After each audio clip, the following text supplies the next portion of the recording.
dia da Reforma Protestante. Em 31 de outubro é comemorado o aniversário da Reforma Protestante. Nesse dia, no ano de 1517, o monge alemão e professor universitário e padre Martinho Lutero fixou na Catedral de Wittenberg, na Alemanha, as 95 teses ou 95 proposições, combatendo todo desvio da igreja, naquele tempo, Igreja Católica Romana. Martinho Lutero, em sua tese de número 27, denunciou a venda das indulgências, era a compra da salvação. Ao afirmar, disse Lutero, esses homens pregam futilidades humanas,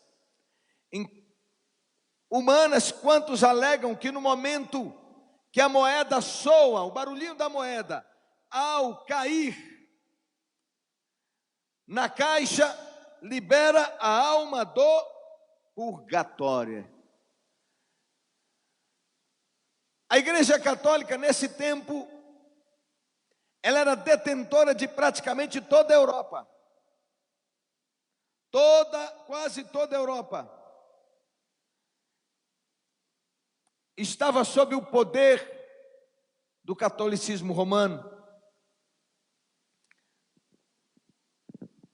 Aquele ato de Lutero, bem como o conteúdo daquele documento, originou um movimento conhecido como a Reforma Religiosa do século XVI. Esse movimento é considerado o mais importante ato de Deus em prol da revitalização da sua igreja desde o período apostólico.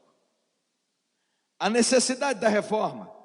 Antes da reforma, a Bíblia era apenas para os representantes da Igreja Católica.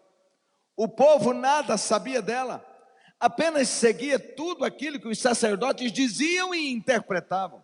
Como o povo não tinha a Bíblia na mão, ela estava em latim, traduzida do grego e do hebraico para o latim. O povo simples não conhecia o latim, só os eruditos. Os abusos eram grandiosos, a ponto do Papa ser considerado praticamente um deus. O Papa se gabava de ter o poder até de colocar e tirar pessoas do céu, dependendo da oferta que recebia. A origem do problema. Durante muito tempo, os primeiros cristãos foram perseguidos e até mortos por causa de Cristo. Desde o início da igreja, a partir de Atos dos Apóstolos. Só que o imperador Constantino, no ano 300, mais precisamente em 313, ele percebeu que quanto mais perseguia a igreja, mais ela crescia. E o diabo então lhe dá uma direção que foi um golpe terrível na vitalidade da igreja, na vida da igreja, e a partir daí levando a igreja à idade das trevas. Ele declarou-se convertido ao cristianismo. Então, até então, o cristianismo era perseguido. A partir do momento que Constantino se declara cristão, para toda perseguição, e as pessoas automaticamente passaram então a serem cristãs, porque era a religião do imperador. Então vieram milhares e milhares de pessoas para a igreja que não tinham experiência de salvação em Cristo Jesus, apenas por causa do favor do imperador, que instituiu uma série de benefícios ao cristianismo, tais como isenção de impostos, quem fosse crente não ia pagar imposto, ia receber terras, pagamento dos bispos e ajuda na construção dos templos.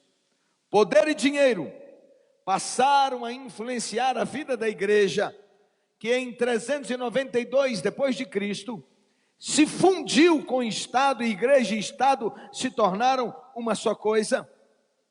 Com isso, muitos passaram a fazer parte da nova religião, da religião do império, não por convicção e fé, mas por favores e benefícios. Aquela vida comunitária da igreja de Atos dos Apóstolos, em que os crentes tinham alegria de estar juntos e tinham tudo em comum, mesmo tendo pouco, dividiam com alegria o pouco que tinha com o irmão, se reuniam para celebrar a vida de Deus. Acabou-se aquele amor cristão, o partir do pão de casa em casa, o socorrer os necessitados viraram práticas do passado. O cristianismo começou a decair moralmente e seus fiéis não corresponderam à palavra e à vontade de Deus. Na Idade Média, quem mandava na igreja era o Papa. Naquela época, ele tinha plenos poderes para instituir e derrubar reis e reinos. A igreja passou de perseguida a perseguidora, e muitos sofreram nas mãos dessa, entre aspas, igreja cristã. Foi criado o clero, uma diferença, uma distinção entre os líderes eclesiásticos e o povo. O clero era uma liderança muito mais política do que espiritual, e mantinha uma distância enorme do povo. O clero não parecia de forma alguma com o grupo dos apóstolos que vivia em meio ao povo. Veja um quadro que citarei aqui de desvios da igreja nesse período. No ano 380 depois de Cristo, foi instituída a oração pelos mortos.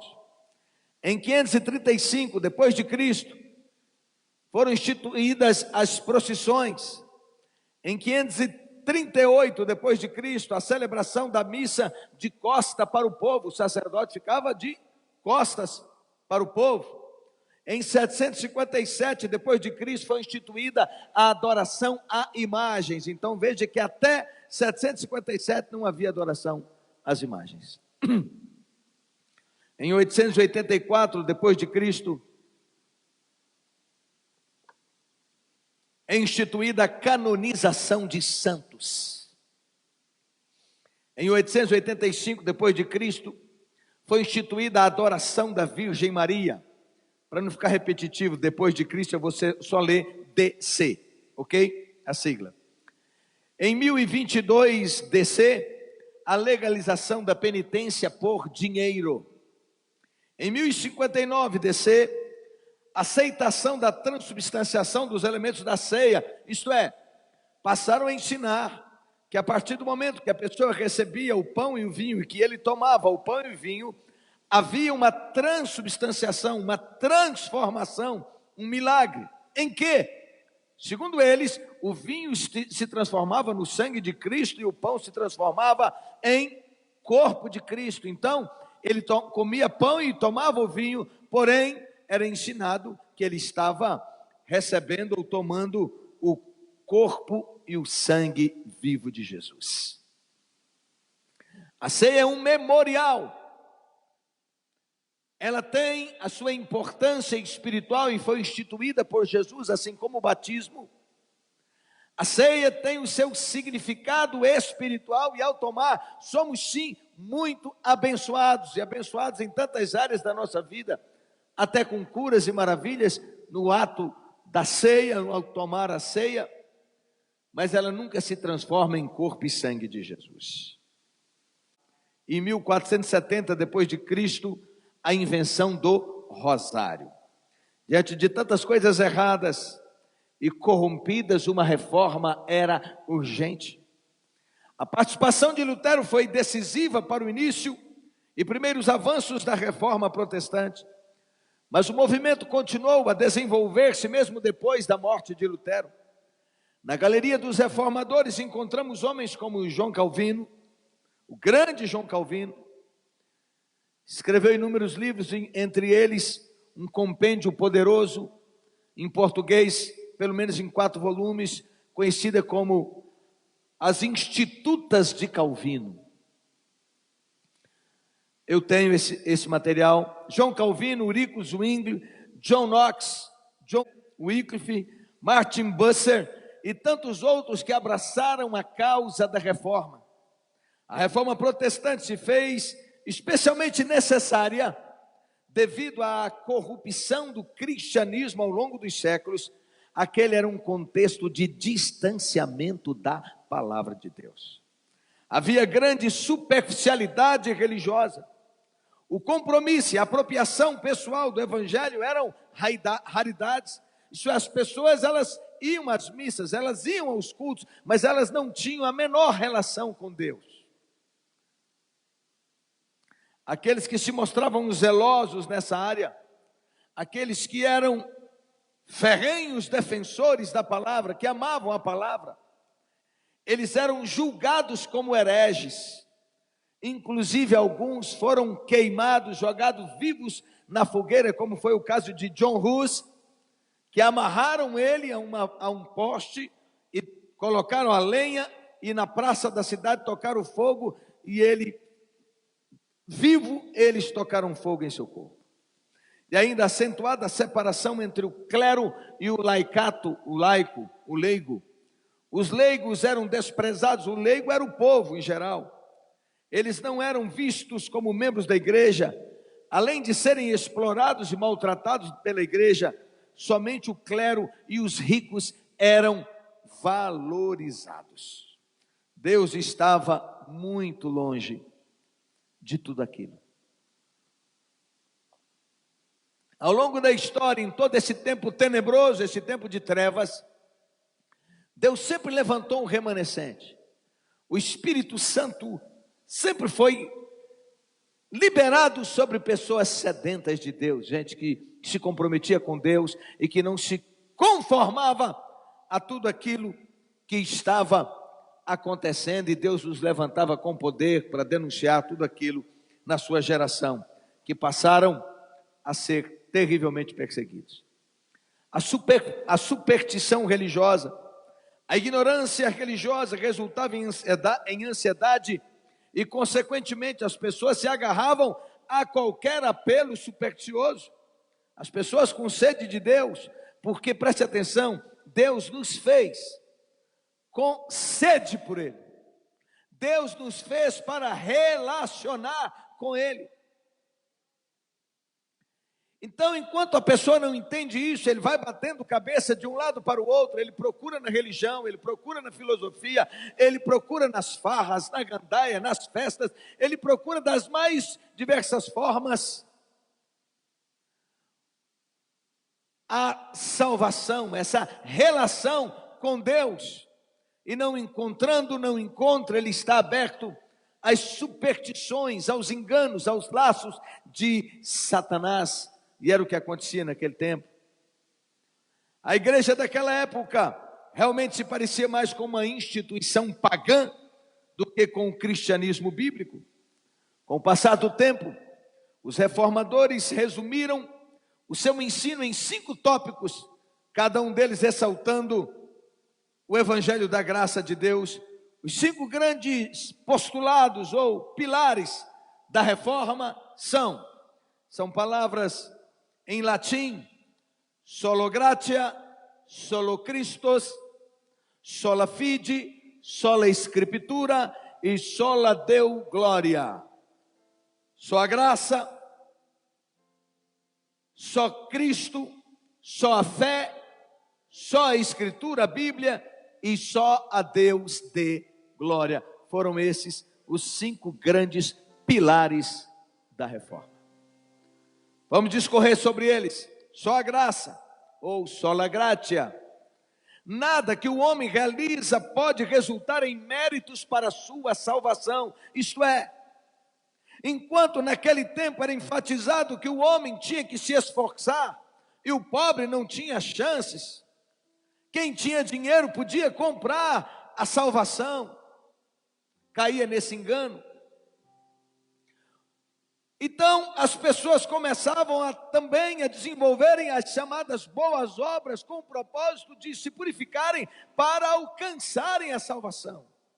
Porém, o que a Bíblia diz Em toda a Bíblia assim foi, e desde a igreja primitiva, nos escritos apostólicos, que somente a graça de Deus pode salvar o homem perdido. Nada que o homem realiza pode resultar em méritos para a sua salvação. Todas as pessoas estão culpadas e condenadas por seus próprios atos, pois Isaías 64, versículo 6 diz: todos nós somos como imundo, e todas as nossas justiças como trapo de imundícia. Todos nós murchamos como a folha, e as nossas iniquidades como um vento nos arrebatam. A graça é o favor divino. Diga.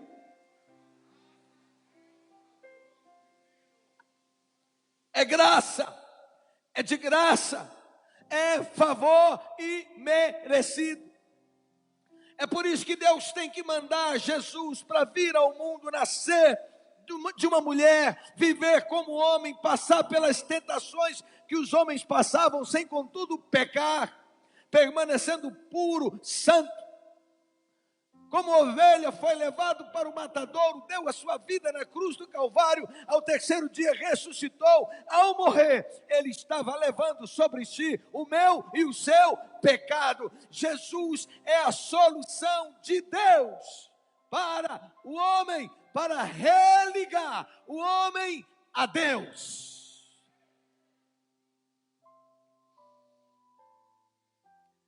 Diz a palavra em Isaías 59 que os nossos pecados, as nossas iniquidades fazem separação entre Deus e o homem. Então, quem é que liga o homem a Deus? Quem liga o homem a Deus? A cruz é esta ponte, a morte de Jesus na cruz do Calvário. A graça é o favor divino que o homem não merece, mas que em sua soberania e bondade Deus quer dar ao homem. A salvação é obra divina e não do homem. A palavra diz em Efésios 2, 8 e 9, pela graça sois salvos. Dê um glória a Deus. Mediante a fé. E isto, a salvação, não vem de vós, é dom de Deus, e não vem de obras, para que ninguém se glorie. É obra puramente divina. Deus se importa com você. A Bíblia diz que Deus não quer que ninguém se perca, mas que todos cheguem ao pleno conhecimento da verdade. Em outra epístola, o apóstolo Paulo explica em Romanos 11, 6, se é pela graça, já não é pelas obras. Do contrário, a graça não é graça. O homem não tem nada a oferecer em troca da sua salvação. Tampouco pode cooperar com a graça divina para ser salvo. Está morto em seus delitos e pecados. Somente se dispõe a receber o favor de Deus. O conceito de só pela graça é um golpe muito severo no orgulho humano. Aqui não há lugar para autossuficiência. Não há lugar para mérito próprio. Deus é sempre o Deus de toda a graça. 1 Pedro 5,10. A salvação sempre foi, é e sempre será pela graça. Mas esta graça vem em plenitude na pessoa de Cristo Jesus. Cristo é o dom inefável de Deus ao mundo presente, de Deus ao mundo. O homem pode salvar-se em Cristo e não fora de Jesus. A segunda verdade é restaurada.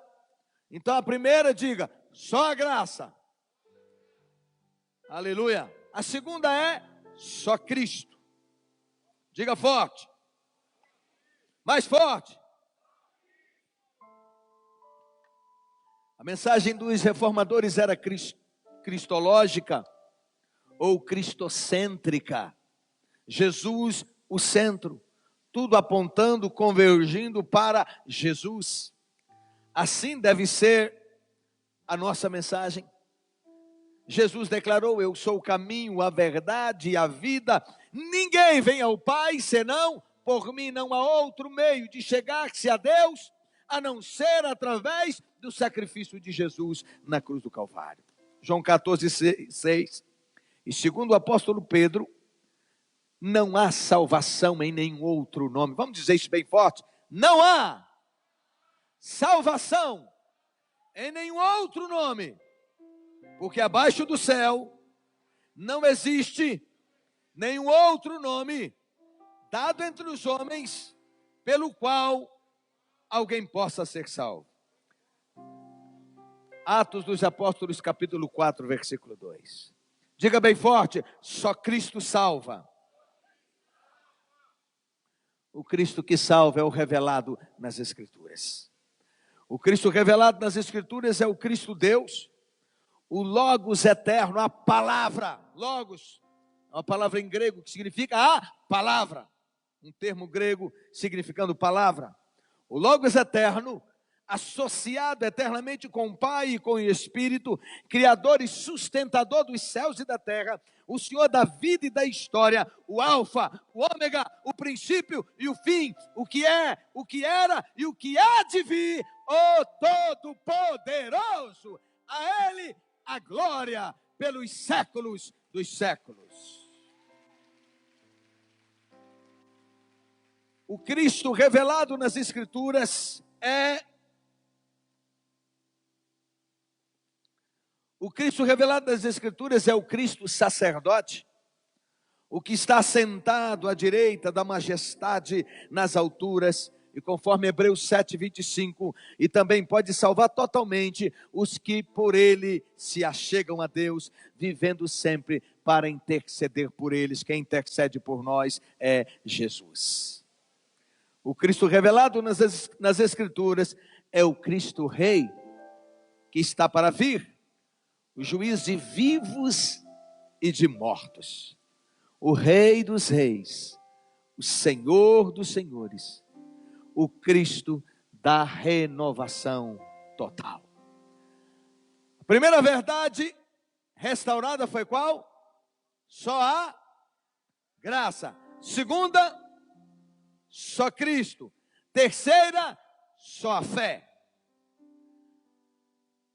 Certo dia, lendo as Escrituras, com muita sede da palavra de Deus, de encontrar a verdade, o Espírito Santo de Deus acossando Martinho Lutero, o Espírito Santo de Deus conduzindo pela palavra para que ele possa achegar-se, para que ele pudesse entender a revelação. E certo dia, lendo o livro de Romanos, no capítulo 1, no versículo 17, ele descobriu: o justo viverá da fé. Quando ele leu essa palavra se tornou uma palavra rema, uma palavra viva.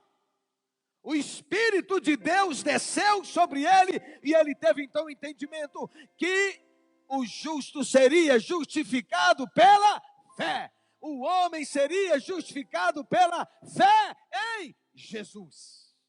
E isso seria pela graça. Essa verdade chegou a ser um grito de batalha na Reforma. A fé mediante a qual somos justificados não é cega. Ter fé é confiar, é abandonar-se nas mãos de Jesus Cristo, reconhecendo a enormidade de nossa culpa e a totalidade de nossa incapacidade para libertar-nos por nós mesmos do pecado. É admitir que os méritos humanos são inúteis para fins de justificação. É lançar mão do valor infinito da pessoa e da obra do Espírito ou do Filho de Deus. Ter fé em Jesus Cristo é deixar-se salvar por Ele. A fé implica também em obediência. Quando o homem crê que o Evangelho é a verdade, sente-se na obrigação de obedecê-lo. Quem afirma estar salvo em Cristo Jesus, quem um dia fez uma oração entregando a sua vida a Jesus, confessando os seus pecados e reconhecendo que a salvação é pela fé em Cristo Jesus e recebendo-o como seu Senhor, precisa andar em obediência. Pelos frutos conhecereis a árvore. Quem está ligado em Jesus dá muitos frutos. Crer em Jesus significa, além do mais, entrar em sério compromisso com Ele, com a sua igreja e com a sociedade.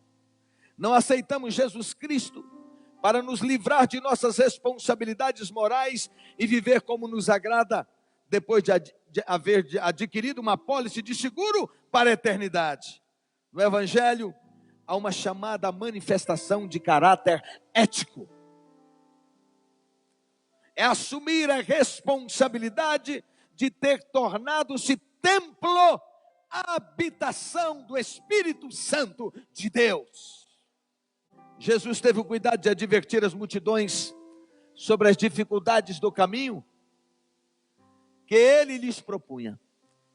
Ele não lhes enganara com a oferta de uma graça barata, aonde eu posso fazer o que eu quiser, aonde eu não preciso mudar de vida. Não. Mas a sua palavra é: quem quer seguir-me, negue-se a si mesmo. E então, siga-me. Quarta verdade restaurada: só a Escritura ou só a Bíblia. Somente a Bíblia possui autoridade final sobre os cristãos. Porém, o que era ensinado era que o Papa era autoridade, a igreja era autoridade, as decisões dos cânones, dos concílios, onde tomavam decisões acerca do povo, eram apresentadas como palavra de Deus. E Martim Lutero então se levanta para dizer: somente a Bíblia é a autoridade. Não é o Papa, não é o pastor, não é o apóstolo, é a palavra de Deus. O fundamento da reforma protestante foi o seu compromisso com a autoridade da palavra de Deus. Enquanto os religiosos da época defendiam a autoridade da hierarquia da igreja, do Papa e dos sacerdotes, os reformadores defenderam a centralidade das Escrituras na vida cristã. É por isso que Martim Lutero, e na época perseguido e preso, ficou preso em um castelo, e nesse tempo teve a proteção do rei, proteção da Alemanha, porque os próprios reis já não aguentavam mais, uma vez que a autoridade já não era deles, e os reinos pobres e a igreja rica, detentora da maioria das terras na Europa. E Martim Lutero ficou preso por um ano, e nesse tempo ele traduziu do latim para o alemão, a sua língua mãe, o Velho Testamento e o Novo Testamento, e colocou a Bíblia na mão do povo. E exatamente nesse tempo, olha como Deus trabalha, é que foi inventada a imprensa. Começaram então aos milhares os livros sendo prensados. Veja, o grito de Deus, o desejo de Deus é que a sua palavra chegasse às mãos do povo. E é nessa época que Ele dá sabedoria para que a imprensa fosse inventada, a prensa, a impressão dos livros. E agora a Bíblia começa a chegar nas mãos do povo, na sua língua, e as pessoas começaram por si só a amar a Bíblia, descobrir as verdades bíblicas. Meu Deus, aquele povo estava afundado nas trevas, porque eles não tinham a palavra. Eles ansiavam pela palavra. A palavra não chegou às mãos deles, porque o interesse é que o povo fosse enganado. A palavra diz: conhecereis a verdade, e a verdade vos libertará.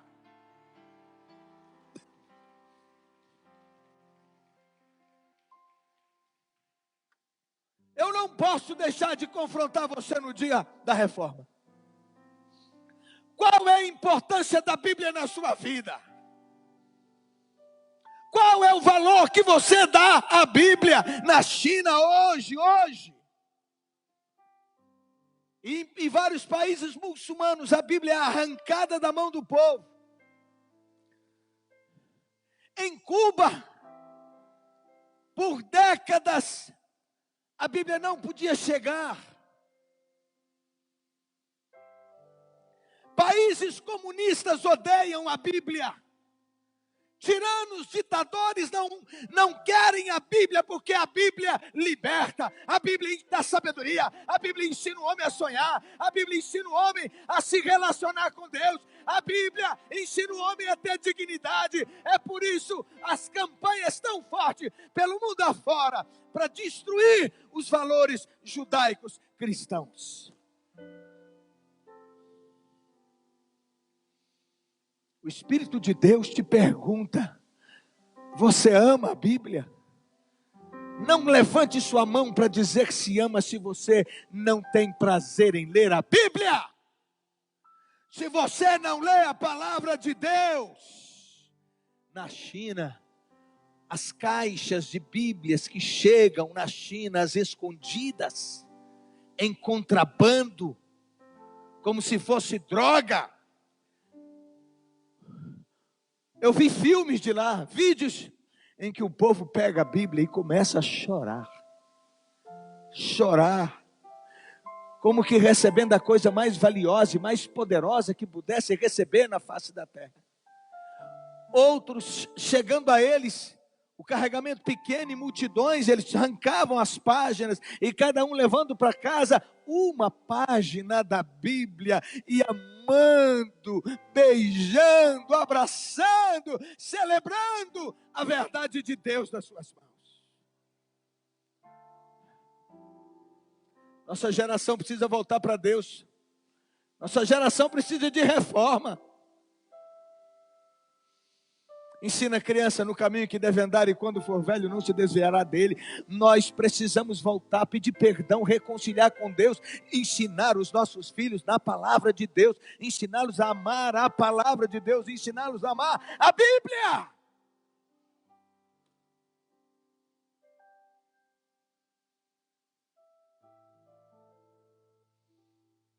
Decidimos algum tempo atrás que no mesmo horário do culto aqui, nós teríamos um culto com as crianças ali.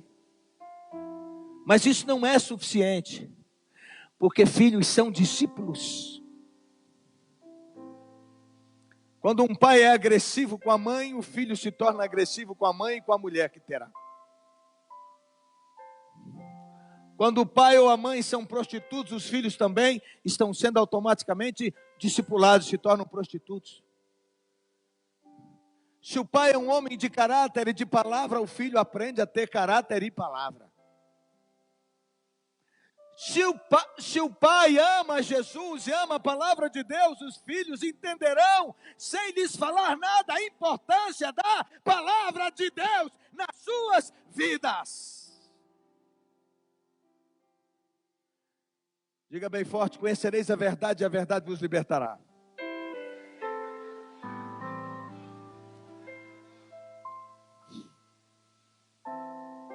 Eles aceitaram e proclamaram as Escrituras como sua norma objetiva e final. Foi fundamental por essa declaração que os reformadores e a igreja oficial daqueles tempos dividiram seus caminhos. E o povo começou a se converter agora de fato, voltando-se para Deus aos milhares, e um movimento de contra-reforma se levantou para abafar a reforma. E teve uma noite na Espanha, conhecida como a noite de São Bartolomeu, que mais de 3.000 crentes foram mortos nas praças e os sangues corriam pelas avenidas. Das 5 verdades: só a graça, só a fé, só Cristo, só a Bíblia. E a 5ª verdade: só a Deus dê glória. Só lhe deu glória.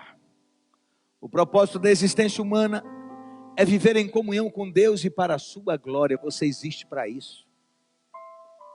O propósito original de Deus era descer todas as tardes, como fazia, para encontrar-se com Adão e Eva e tabernacular com eles, ter comunhão com eles, descer para bater papo como um pai e filho conversam.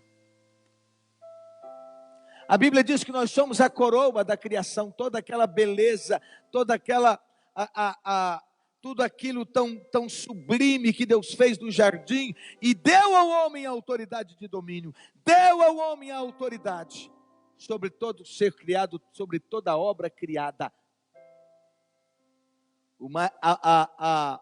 A mais sublime criação, o homem. Para quê? Para vivermos para a glória de Deus.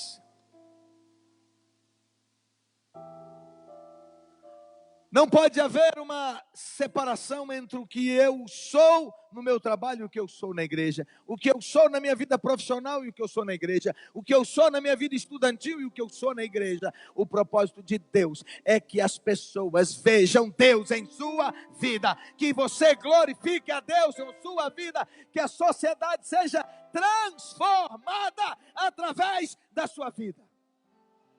Há hoje um movimento muito forte para destruir a cultura judaico-cristã, para destruir a família, porque a família é a base de tudo. Você pode notar que todas aquelas pessoas que cometem crimes horrendos é porque elas vêm de uma família disfuncional.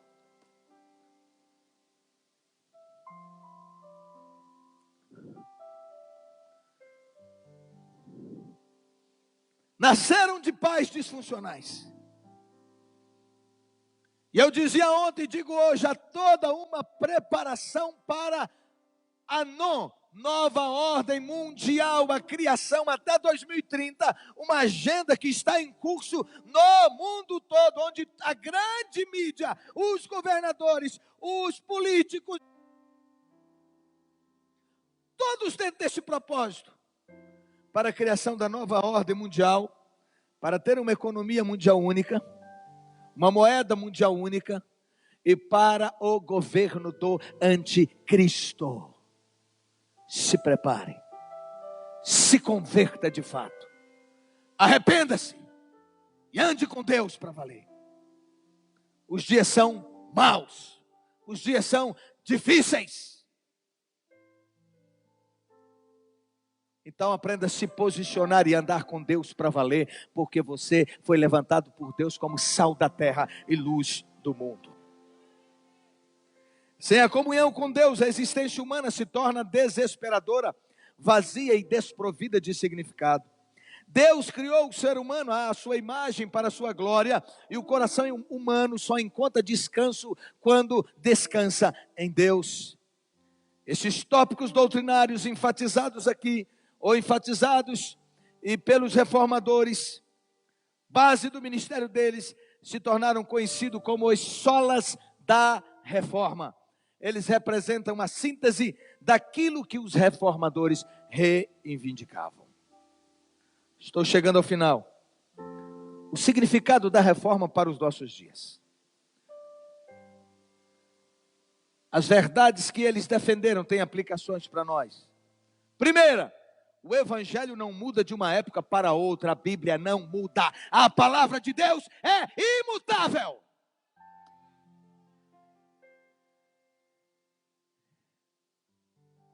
O evangelho, a Bíblia, a palavra de Deus não fica desatualizada e nunca haverá uma mensagem que destituirá o evangelho de sua importância.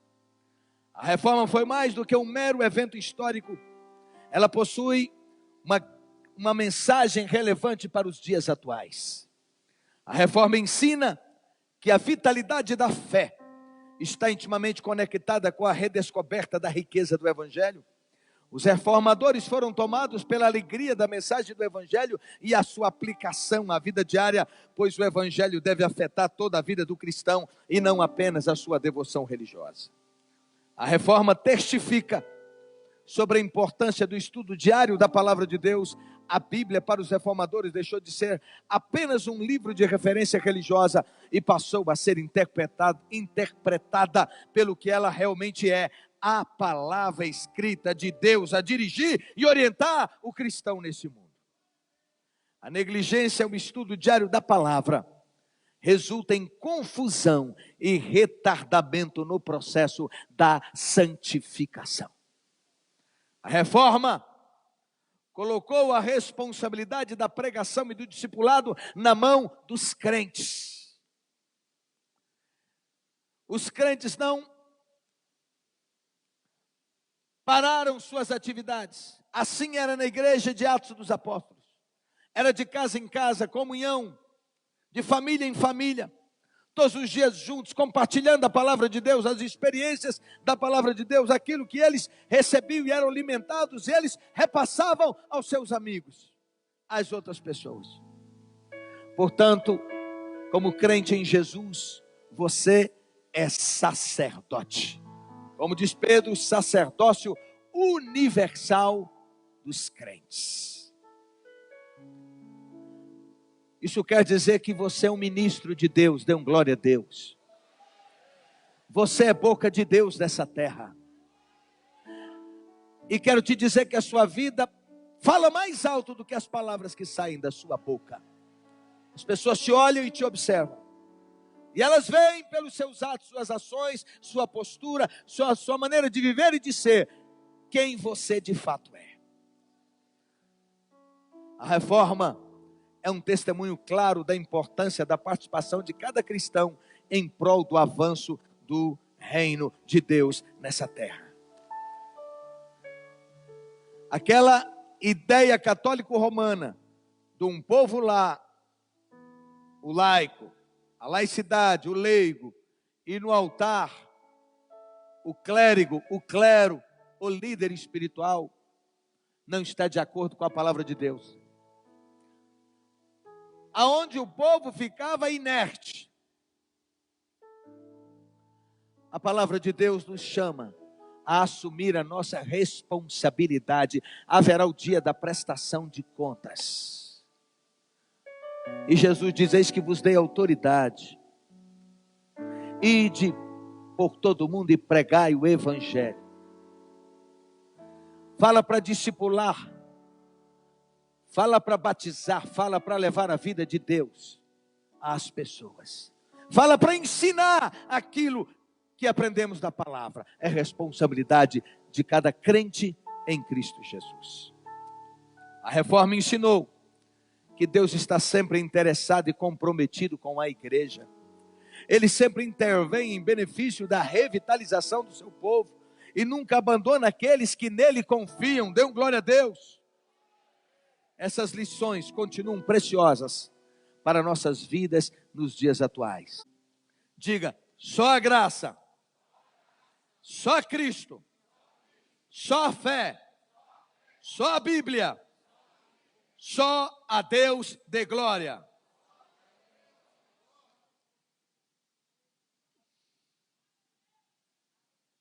Ame a palavra de Deus.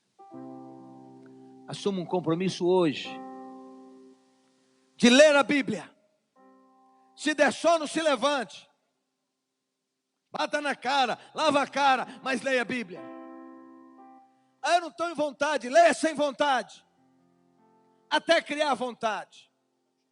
Porque se você, os tempos que nós vivemos, se você não for fortalecido na palavra, você não vai ficar em pé.